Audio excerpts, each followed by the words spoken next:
Journey to the Sundarbans, the beautiful forest of mangroves. Sundarbans literally means beautiful forest, but as the novelist Amitav Ghosh writes, there is no prettiness here to invite the stranger in. The largest mangrove forest in the world, home to man-eating tigers and hungry tides, is already seeing the impact of climate change. Climate change has already started to dramatically reshape some parts of the Earth. We're going to visit one of those places now. It's the world's largest mangrove forest, full of trees that survive on the border of land and brackish water. A patchwork of islands, some as small as sandbars, others miles long.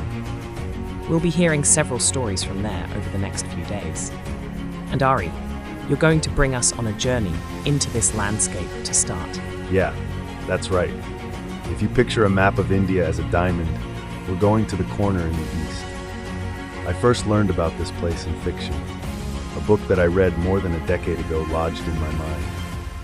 There are no borders here to divide fresh water from salt, river from sea. The tides reach as far as 200 miles inland, and every day, thousands of acres of forest disappear underwater, only to re-emerge hours later. This is the novelist Amitav Ghosh reading from his book, The Hungry Tide. There is no prettiness here to invite the stranger in, yet to the world at large, this archipelago is known as the Sundarbans, which means the beautiful forest. To get to the Sundarbans, you leave from the big city, Kolkata. It's at least 4 hours, 2 by car, 2 by boat.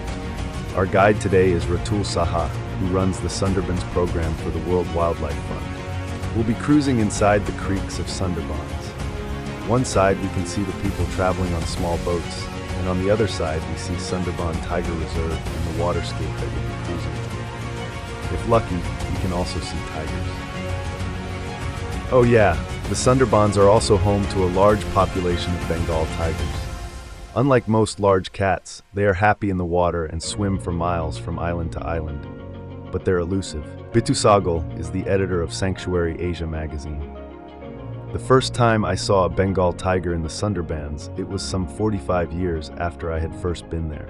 So, you only see them when they decide that you're good enough to be given that vision of orange and black. In the car, I asked our guide, Ratul, whether there are any superstitions around seeing a tiger. People here do believe if you see a monitor lizard at the beginning of the trip, you're lucky.